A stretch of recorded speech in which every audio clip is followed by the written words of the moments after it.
അതേപോലെ തന്നെ ഇബ്നു ഹിബ്ബാൻ റഹിമഹുല്ലാ അദ്ദേഹത്തിൻ്റെ സ്വഹീഹിൽ ഉദ്ധരിക്കുന്ന ഹദീസിൽ കാണാം, മുഗീറത്ത് ബിൻ ശുഅബ റളിയല്ലാഹു തആല അൻഹു പറയുകയാണ്, അള്ളാഹുവിൻ്റെ റസൂലിനോട് ദജ്ജാലിനെക്കുറിച്ച് കൂടുതൽ ചോദ്യങ്ങൾ ചോദിക്കുന്ന ഒരാളായിരുന്നു ഞാൻ. അപ്പോൾ പ്രവാചകൻ പറഞ്ഞിട്ടുണ്ട് എന്നോട്, ലൈസ ബില്ലദീ യദുറുക്, നിന്നെ അത് ഒരു ഉപദ്രവവും വരുത്തുകയില്ലല്ലോ. എന്നാലും അദ്ദേഹം ചോദിക്കുമായിരുന്നു. ആ ചോദ്യത്തിൽപ്പെട്ട ഒരു ചോദ്യമാണ്, യാ റസൂലല്ലാഹ് ബലഗനി അന്ന മഅദ് ദജ്ജാലി ജിബാലുൽ ഖുബ്സി വ അൻഹാറുൽ മാ. അള്ളാഹുവിൻ്റെ റസൂലെ, ദജ്ജാലിൻ്റെ കൂടെ റൊട്ടിയുടെ ജിബാലു, പർവ്വതങ്ങൾ എന്ന് പറഞ്ഞാൽ ഭക്ഷണത്തിൻ്റെ പർവ്വതങ്ങൾ, ഖുബ്സിൻ്റെ പർവ്വതം, അതേപോലെ തന്നെ വെള്ളത്തിൻ്റെ നദികളെല്ലാം ഉണ്ടാകുമെന്ന് പറഞ്ഞിട്ടുണ്ടല്ലോ. അതെങ്ങനെയാണ്, അത് സംഭവിക്കുമോ? നബി സല്ലല്ലാഹു അലൈഹി വസല്ലം പറഞ്ഞു, ഹുവ അഹ്വനു അലല്ലാഹി മിൻ ദാലിക്. അള്ളാഹുവിന് അതൊക്കെ വളരെ എളുപ്പമുള്ളതാണ്. അള്ളാഹുവിന് അതൊക്കെ വളരെ എളുപ്പമുള്ളതാണ് എന്ന് പറഞ്ഞാൽ, ദജ്ജാലി കാണിക്കുന്നതൊക്കെ അള്ളാഹുവിൻ്റെ തീരുമാനപ്രകാരം അവൻ്റെ അടിമകളെ അവൻ പരീക്ഷിക്കുവാൻ വേണ്ടിയും യഥാർത്ഥ വിശ്വാസികളെ വേർതിരിക്കുവാൻ വേണ്ടിയുമുള്ള അള്ളാഹുവിൻ്റെ ഒരു പരീക്ഷണം മാത്രമാണ്. അതൊരു കടുത്ത പരീക്ഷണമാണ്. മാത്രമല്ല, ആ ഒരു പരീക്ഷണം പെട്ടെന്നൊരു ദിവസം വന്നു ചേരുകയല്ല. ആദം അലൈഹിസ്സലാത്തു വസ്സലാമ മുതൽക്ക് ലോകത്തിന് മുന്നറിയിപ്പ് നൽകപ്പെട്ട പരീക്ഷണമാണ്. മുഹമ്മദ് നബി സല്ലല്ലാഹു അലൈഹി വസല്ലം കൃത്യമായി അതിനെക്കുറിച്ച് പഠിപ്പിച്ചു തന്നിട്ടുമുണ്ട്. ഇതെല്ലാം പഠിപ്പിക്കപ്പെട്ടിട്ടും അതിനെക്കുറിച്ച് അശ്രദ്ധയിലാകുന്ന ആളുകൾ, ആ ആളുകൾ ആരാണെന്ന് അള്ളാഹുവിന് പരീക്ഷിച്ചറിയണം. അതല്ല, അള്ളാഹുവിൽ വിശ്വസിക്കുകയും പ്രവാചകനിൽ വിശ്വസിക്കുകയും പ്രവാചകൻ പറയുന്നത് സത്യമാണെന്ന് അംഗീകരിക്കുകയും ചെയ്യുന്ന നിഷ്കളങ്കരായ വിശ്വാസികൾ, അവരിതൊക്കെ പഠിച്ച് മനസ്സിലാക്കി ദജ്ജാലിനെ നേരിടാൻ തയ്യാറാവും. ദജ്ജാലിൻ്റെ ഒരു ഫിത്നയും അവർക്കിടയിൽ വിലപ്പോവുകയില്ല.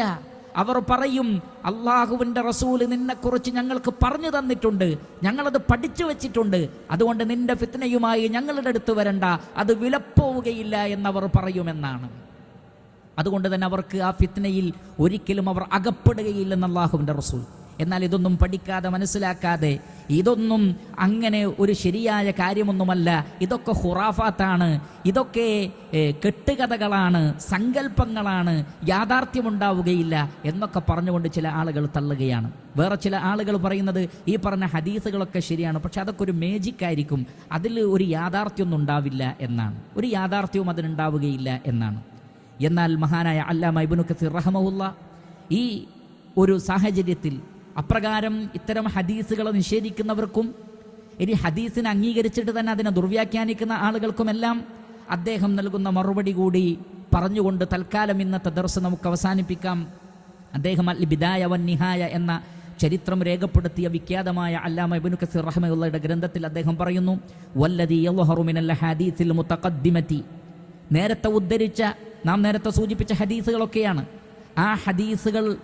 ആ ഹദീസുകളിൽ നിന്ന് മനസ്സിലാകുന്നത് അന്ന ദജ്ജാല യംതഹിനുല്ലാഹു ബിഹി ഇബാദഹ്, അല്ലാഹു അവൻ്റെ അടിമകളെ പരീക്ഷിക്കുവാൻ വേണ്ടി കൊണ്ടുവരുന്ന പരീക്ഷണമാണ് ദജ്ജാൽ. ബിമാ യഖ്ലുഖുഹു മഅഹു മിനൽ ഖവാരിഖിൽ മുശാഹദ, കണ്ണുകൊണ്ട് കാണാൻ പറ്റുന്ന അത്ഭുത കൃത്യങ്ങൾ, സാധാരണ നിലക്ക് സംഭവിക്കാത്ത അത്ഭുത കൃത്യങ്ങൾ ഫീ സമാനിഹി, അവൻ വരുന്ന കാലത്ത് അവൻ കാണിക്കുമെന്നത്.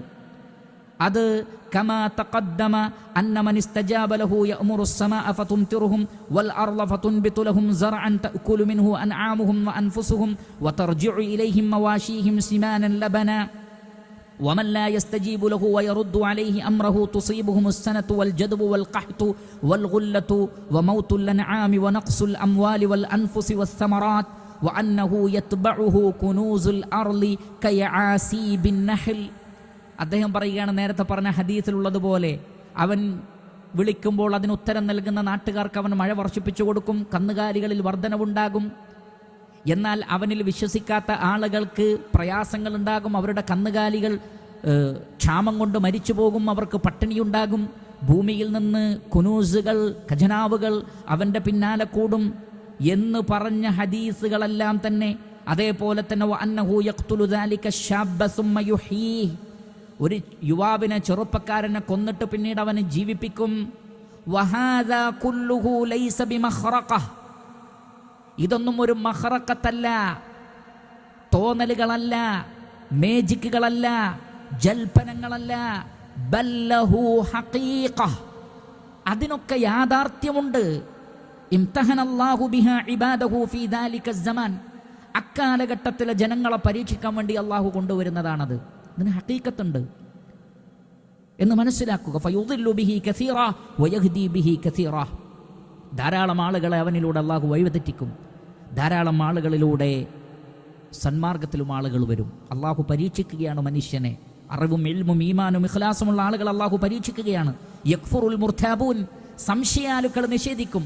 ഖുർആനിനെ സംശയിക്കുന്ന, പ്രവാചകനെ സംശയിക്കുന്ന, സഹീഹായ ഹദീസുകളെ സംശയിക്കുന്ന, ഈമാനിൽ സംശയമുള്ള, നിഫാഖിന്റെ ഇഖ്ലാസില്ലാത്ത, ഈമാനില്ലാത്ത, ഇൽമില്ലാത്ത ആളുകൾ, ആ ആളുകൾ അവൻ നിഷേധം കാണിച്ച് ദജ്ജാലിൽ വിശ്വസിച്ച് സത്യനിഷേധികളായി മാറും. വയസ്ദാദുല്ലദീന ആമനു ഈമാന, ഈമാനുള്ളവർക്ക് അവരുടെ ഈമാൻ വർദ്ധിക്കുകയും ചെയ്യും. അപ്പോൾ ഈമാനുള്ള ആളുകൾക്ക് അവരുടെ ഈമാൻ വർദ്ധിക്കാനും സംശയാലുക്കളായ ആളുകൾ പൂർണ്ണമായും കുഫറിലേക്ക് തന്നെ പോകാനുമെല്ലാം ദജ്ജാലിൻ്റെ പരീക്ഷണം കാരണമായി തീരും. അപ്പോൾ അള്ളാഹു സൃഷ്ടികളെ പരീക്ഷിക്കാൻ വേണ്ടി ഓരോ കാലഘട്ടത്തിലും ഓരോ പരീക്ഷണങ്ങൾ ഉണ്ടായിട്ടുണ്ട്. ചെറുതും വലുതുമായ മുഴുവൻ പരീക്ഷണങ്ങളും ദജ്ജാലിൻ്റെ പരീക്ഷണത്തിന് മുമ്പായിട്ടുള്ളത്. അതെല്ലാം ദജ്ജാലിൻ്റെ പരീക്ഷണത്തിന് മുമ്പിൽ ചെറുതാണെന്ന് പഠിപ്പിക്കുമ്പോൾ അതിലൂടെ മനസ്സിലാകുന്നത് അത്തരം പരീക്ഷണങ്ങളിലൊക്കെ വിജയിച്ച് കയറാൻ നമ്മൾ തയ്യാറാവണം. അത് ഈമാൻ കൊണ്ടും ഇൽമു കൊണ്ടും ഇഖ്ലാസ് കൊണ്ടും മാത്രമാണ് സാധിക്കുക. ആ നിലക്ക് നമ്മൾ തയ്യാറായാൽ തീർച്ചയായും ദജ്ജാലിൻ്റെ ഫിത്നയിൽ നിന്ന് രക്ഷപ്പെടാൻ നമുക്ക് സാധിക്കും. അതുകൊണ്ട് ഇത്തരം ഹദീസുകളെ നിഷേധിക്കാതെ, കെട്ടുകഥകളാണ്, സങ്കല്പങ്ങളാണ്, യാഥാർത്ഥ്യമില്ലാത്തതാണ് എന്ന് പറഞ്ഞുകൊണ്ട് തള്ളിക്കളയാതെ അള്ളാഹുവിൻ്റെ പ്രവാചകൻ്റെ ഹദീസുകളെ, സ്ഥിരപ്പെട്ട ഹദീസുകളെ പഠിച്ച് മനസ്സിലാക്കി ഉൾക്കൊള്ളുക. തീർച്ചയായുമെങ്കിൽ ദജ്ജാലിൻ്റെ ഫിത്നയിൽ നിന്ന് നമുക്ക് രക്ഷപ്പെടാൻ സാധിക്കും.